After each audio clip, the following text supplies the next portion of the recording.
Okay, welcome back as we talk about Falcon and Winter Soldier, Episode 2, The Star-Spangled Man. It's the episode title. I'm Paul, and with me is Hank. Hello, hi, I'm Hank. I'm exhausted, so I apologize to begin this. I am just so tired today. It's been a weird day. I just finished watching this, like, 10 minutes before I jumped on here, so it's pretty fresh in my mind. A lot of stuff happens in this episode.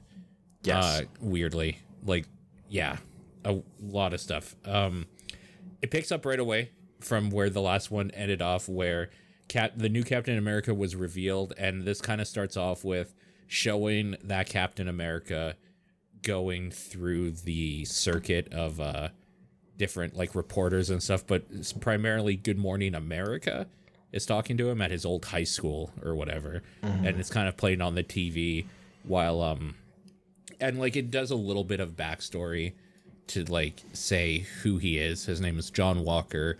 He is like a Marine or something. Like he is a very highly trained Army man.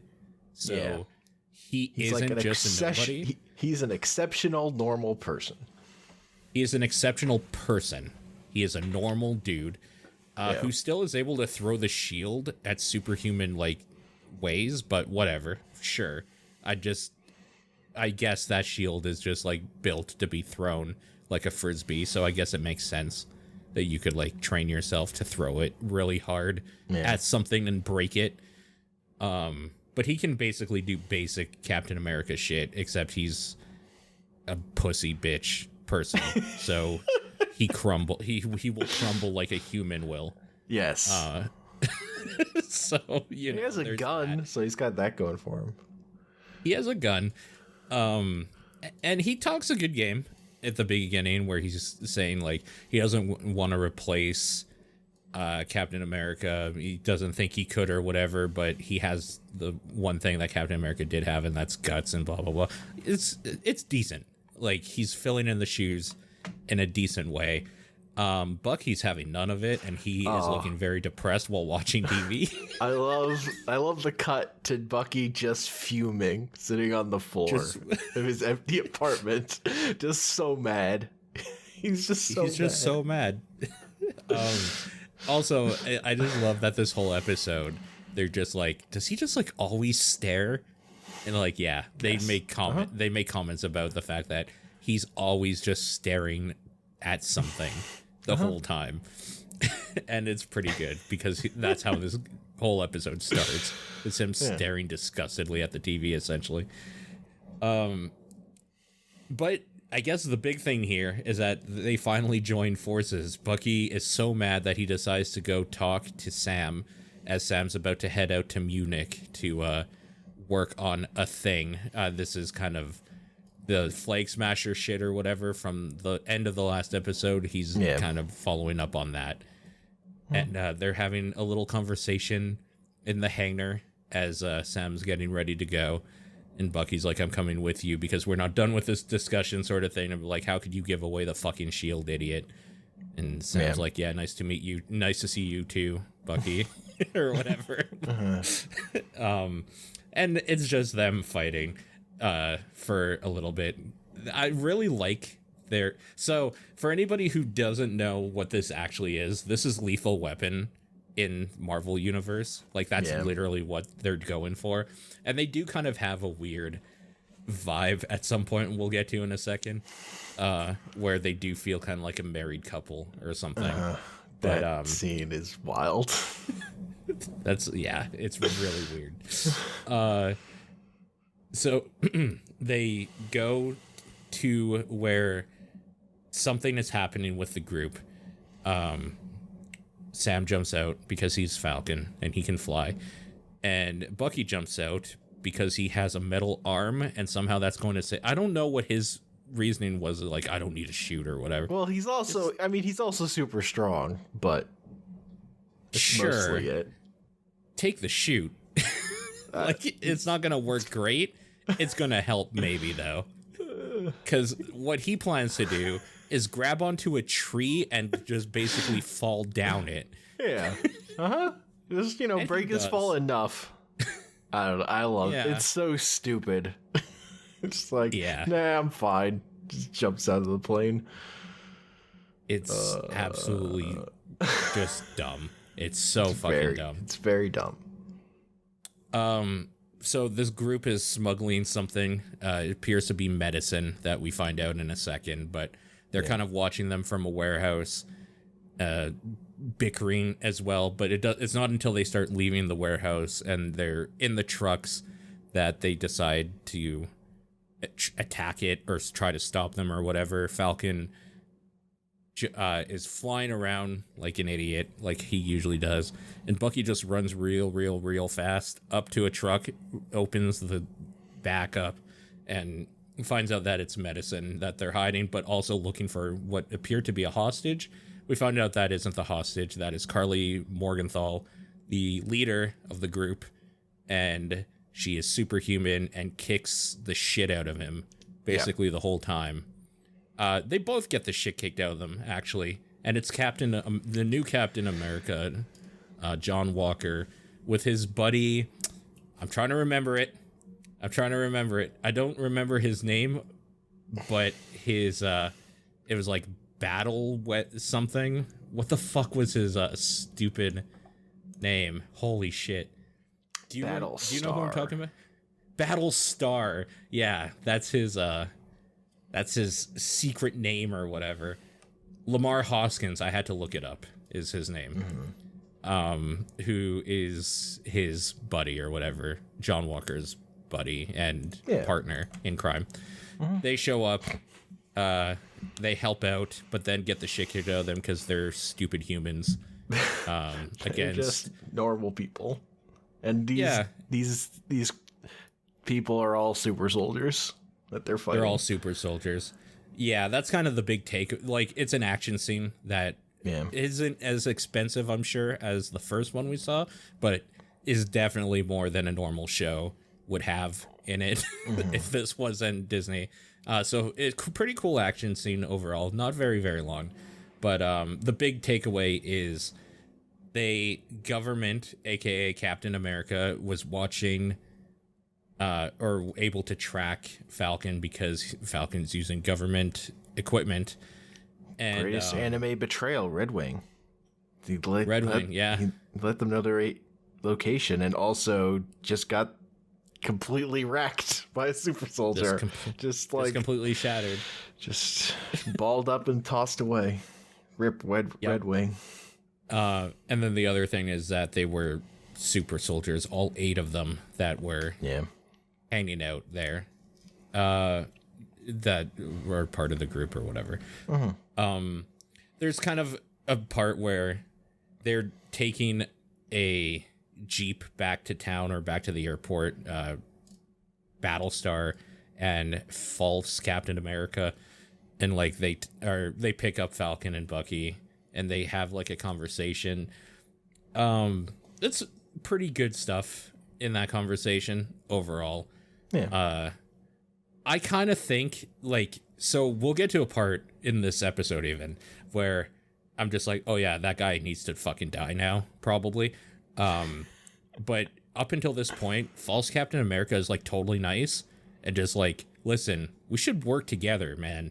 Like, this is like bigger than all of us or whatever. And I kind of felt like Sam and Bucky were being just douchebags to him. Like, I get it. I get the hatred, kind of. Like, I don't get the hatred. I get the, like, you're basically trying to be like our friend or what our friend was and you're not and blah, blah, blah. But they're kind of douchey about it.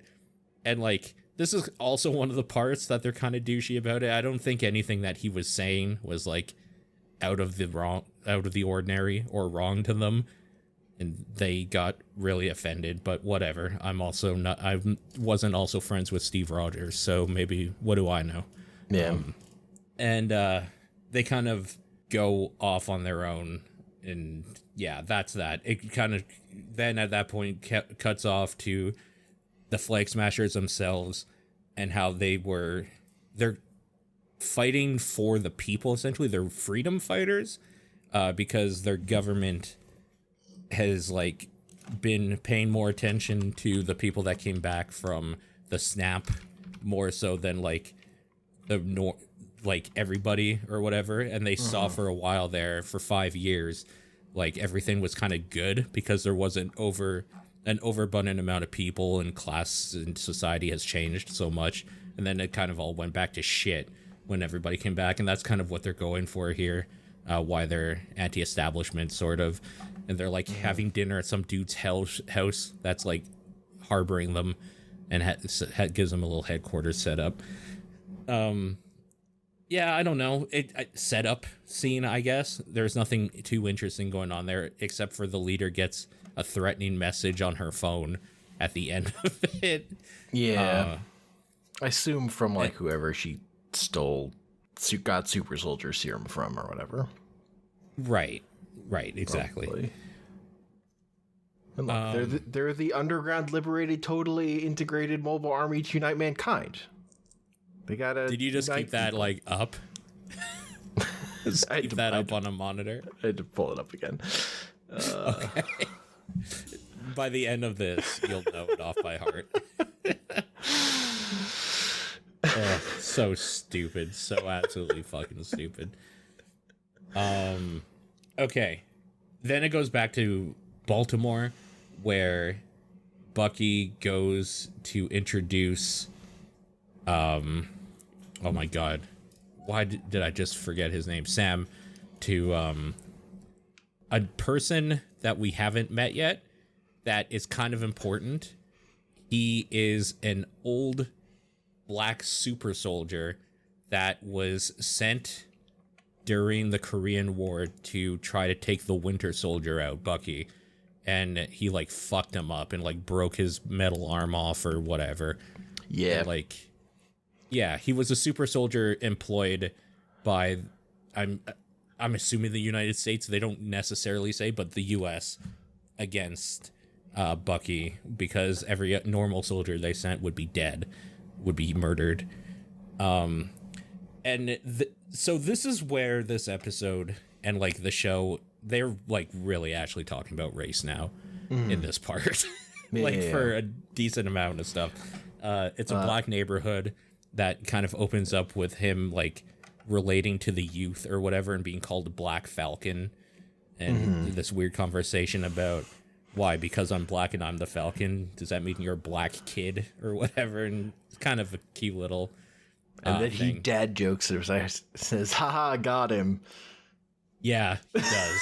It's real weird. Oh, I guess I wanted to bring up a silly thing. When Bucky jumps out of the plane, he rips off his tearaway arm thing to show that he has a metal arm, and it just made me think of tearaway pants that turned into shorts when we were kids. It's just like, what a weird thing to have. It's like literally just a tank top where you could tear the arms off of, and that's kind of what like he's wearing there. NBA players wear tearaway pants all the time because they got their because they're stuck in the 90s. And their shorts that they play basketball in underneath. Because they're stuck in the 90s. Every basketball player is stuck in the 90s. True. At least they're not stuck in like the 70s, and their shorts are at least, longer than their junk. Well, let's be honest. If they were stuck in the 70s, they wouldn't be playing basketball. Anyways, back to race relations. Yeah, there's a weird part of, so his name is Isaiah Bradley, and for him being a hero, he wasn't imprisoned, he says, but they mean imprisoned because they like kept him to do studies and tests on him for 30 years. And he was poked and prodded and whatever, and then just kind of left into obscurity. And it was a real weird, like, oh shit moment sort of thing.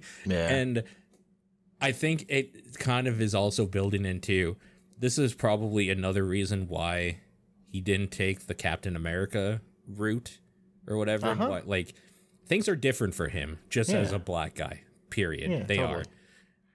And that's apparent when they're having a heated discussion out in the streets after this part. and cops almost fucking arrest him because he's the black guy yelling at a white guy. And weirdly enough, though, Bucky's the one that gets arrested because he's missed his appointment with his therapist, and his therapist is actually his parole officer, essentially. So he gets scooted off to prison, and that's where it kind of leaves them for a moment again. It goes back to the freedom fighters as they're loading up their cargo plane full of shit and trying to get out in Slovakia or whatever. Sokovia, I guess. It's in one of those. I can't remember if it actually is Sokovia in this or if it was Slovakia, but it's in one of those spots. It started with an S. I wasn't paying attention too much. Yeah, I don't remember. Because Slovakia still exists. Sokovia is a different place, though, and that exists in this universe, so it could be either. And I don't know, it's just a scene where, like, obviously either the people they stole the serum from or, like, the government or somebody tracks them down and, like, starts trying to, like, take them out or whatever, like an army of people. And they kind of send one of the super soldiers dudes as a distraction as the plane takes off to run at them menacingly and, like, get completely fucking annihilated by bullets. Wow. Yeah, he just gets shot a bunch. It's not... He doesn't really... It's kind of a weird scene. He knocks down a power line and then just gets shot. Like... A lot. I don't know. Like, there are plenty of examples in fiction of the character who says, I'll hold him off doing a fucking bad job. And this was one of those. Yeah. It's like, technically, the plane takes off and they get away, but... Yeah. Did he really have to die? It kind of feels just like a filler scene. Like, I don't know why it exists, kind of. To show that, like, they'll do what's necessary, I guess.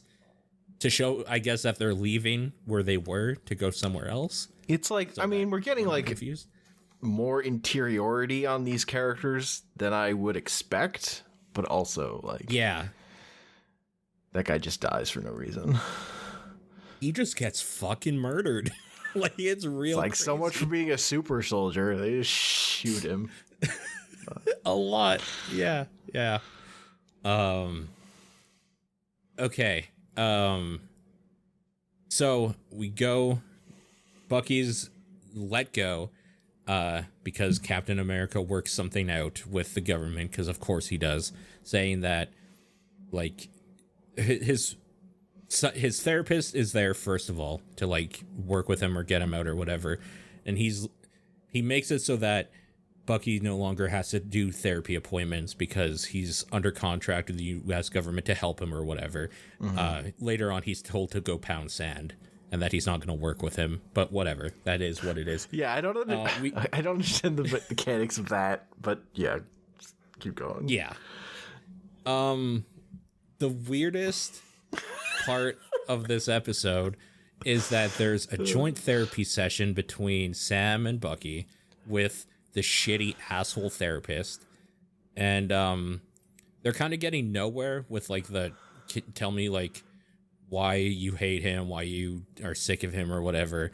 So she makes them stare into each other's eyes for, like, a minute, and it's just really weird, like, couples therapy shit going on. And I don't understand why. Because these characters aren't known for working with each other. They're not known for being friends even. Why would she, like, see them together? No, I don't understand. I mean, this show's understanding of therapy is questionable. Yeah, it's ridiculous.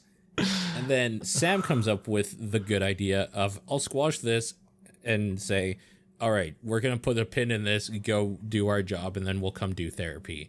And that's apparently just okay. So that's where they leave it. I don't know. The thing here is that it gets Bucky to, like, get out again. Why did you give up the shield, sort of thing? Yeah. And, like, the fact that Sam hasn't answered at all yet is weird. Like, you would think that he would be, like, willing to say like what was on his mind, because he never seemed like a super secretive type or whatever. Yeah. Like, I don't know why he's just reluctant to. Maybe it's because he just doesn't like Bucky, period. And that might be. Or doesn't trust him or whatever. But he doesn't seem like the rogue, I'll do it alone type, and never has. And he kind of comes off that way now. And I don't understand why he changed so much as a character.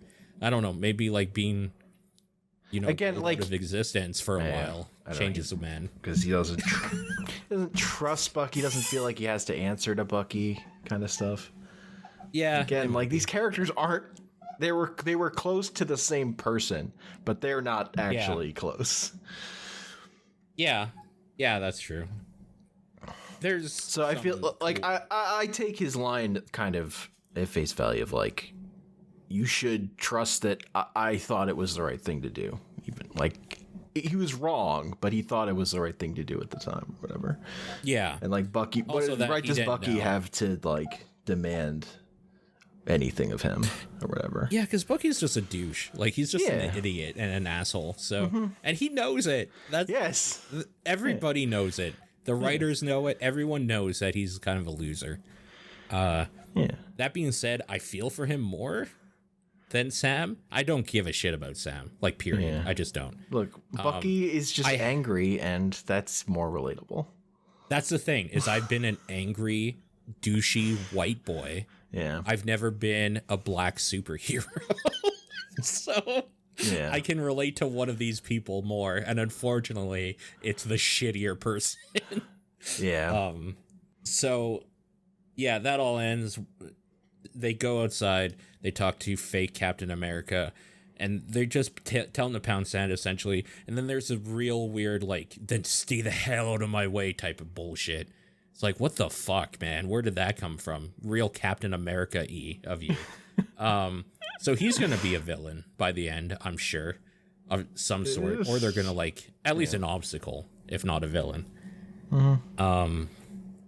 Then they have a plan.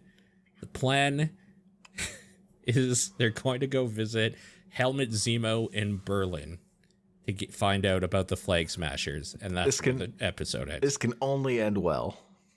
Yeah.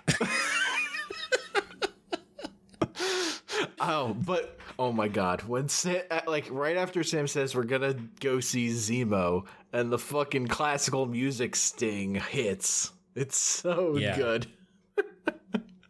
The music, I like that they don't refuse. They're just like, yeah, all right, like, let's go. It's the first thing they agree on, and it's probably the worst idea, but what do you do? I know, like, man, fake Captain America is kind of pathetic though, because he actually hasn't done anything. All they did was follow Sam and then get their asses kicked. He shot at it, dude. Like, they haven't done any of the legwork to figure out what's going on. They didn't. Like, Sam and Bucky go up to them and like, do you have a clue? And they're like, no. So, I don't know why he's not like, work with me or you have to go back to therapy, but like, I don't know why he doesn't just play that card. Yeah, that makes way more sense. Seems like work with me or you're against the government. Like, you have other cards. You go back in jail, whatever. Yeah. I don't know. It's real weird.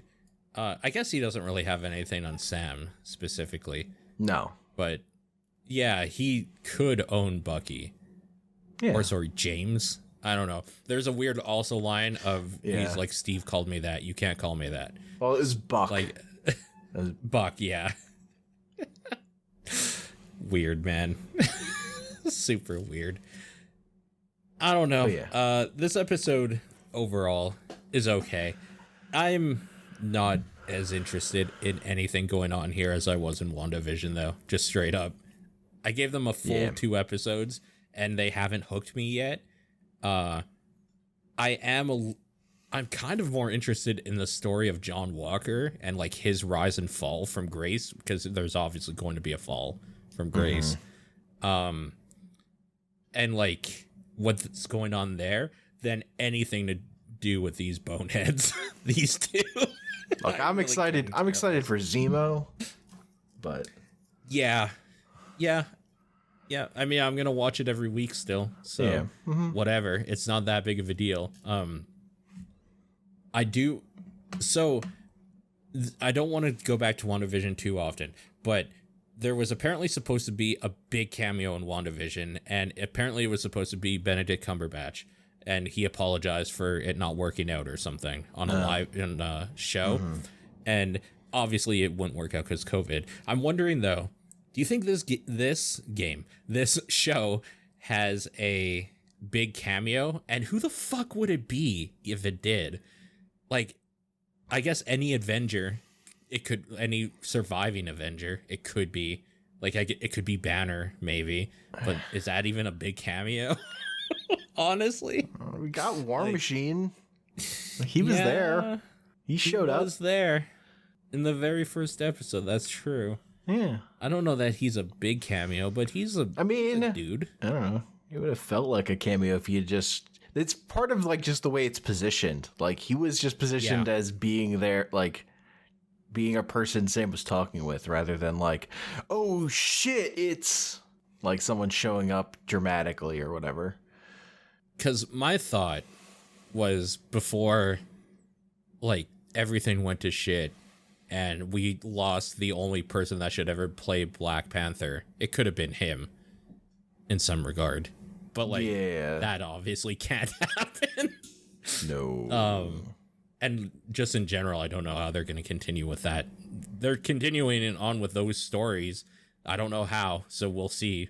But, like, that's definitely not a place to do it, as on your second-rate TV show that people aren't excited for. Yeah, so, okay, this is a long-winded way of me saying, do you think there's any way they bring back Captain America in this show? In any way, like old Captain America, some weird like clone. Clone. Could you imagine? The clone saga begins here.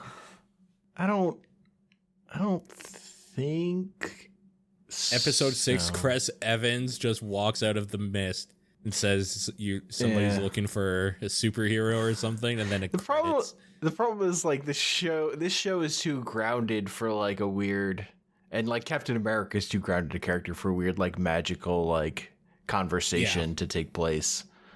Yeah. Like, theoretically, I could see that for, like, story functions of, like, your moment of, like, the moment in Black Panther where T'Challa talks to his dead dad. But, there are the mechanics in this story for that. Right. Sure. So I don't know. Yeah. It seems like the only mechanics here are 8 dudes, well, I guess 7 now, after one took the fucking holy I just want more fake Captain Americas. Just keep piling them on. Oh, just like an army of them or something? Just like more weird takes on fake bad Captain Americas. Okay, here's the question then.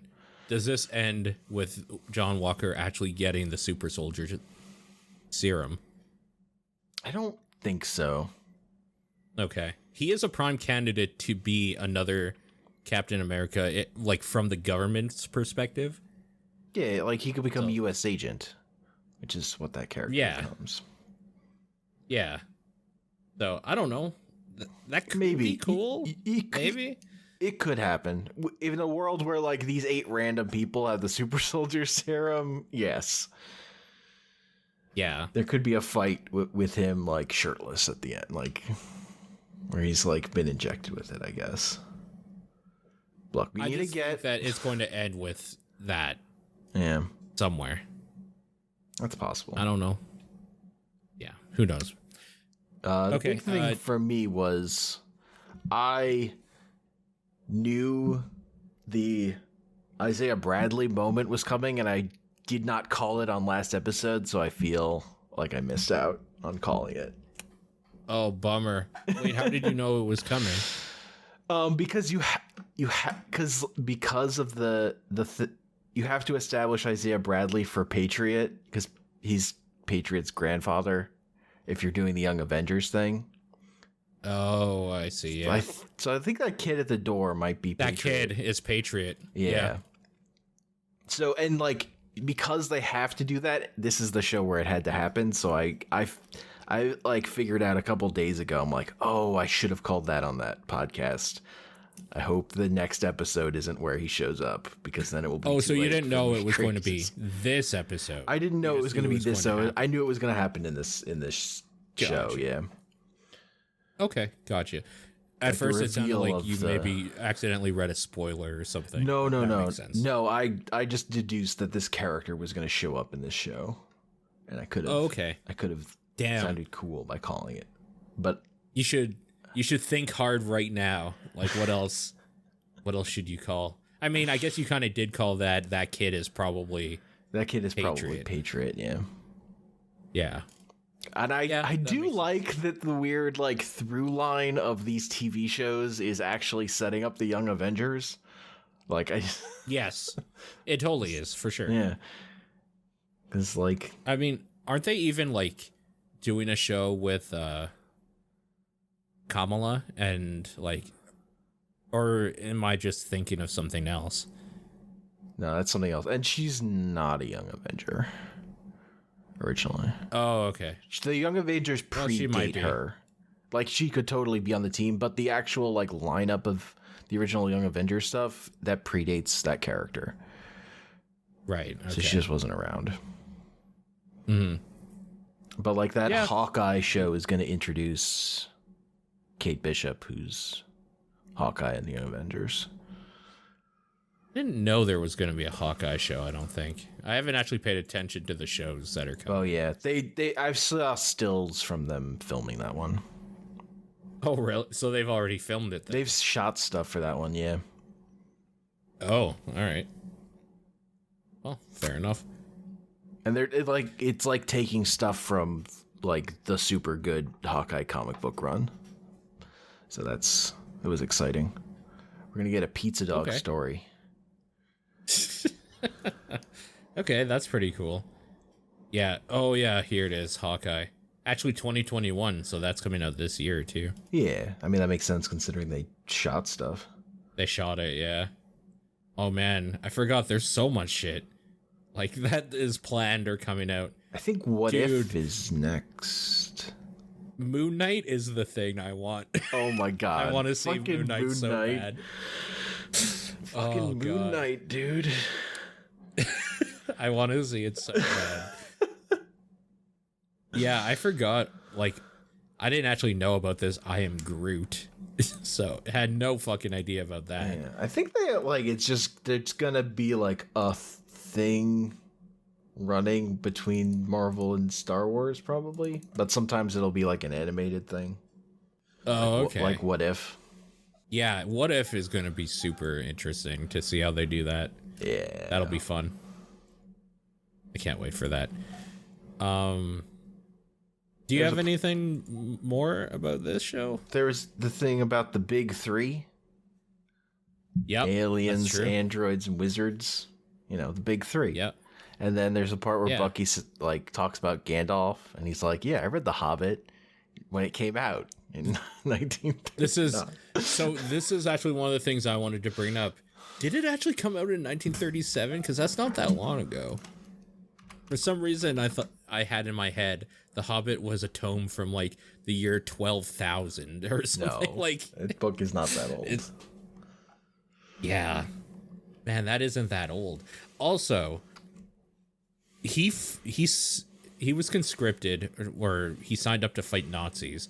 That would have been 39. He had to at least have been probably between 16 and 20 in 1937. So like, what's he doing reading a kid's book? It was very popular.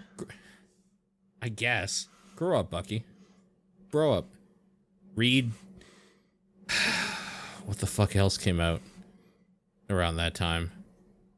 Probably just like Great Depression cookbooks or something. I don't know. I don't know any books. I'm sure something huge came out that time that I could read the Iliad. Yeah, read the Silmarillion. Be an even bigger dork. I don't think that was out yet. No, I don't think so either. It's like you broke into fucking J.R.R. Tolkien's like house and read his notes. Then all he did was like scream about the Jews. It was really weird. It's a real shitty person. Man.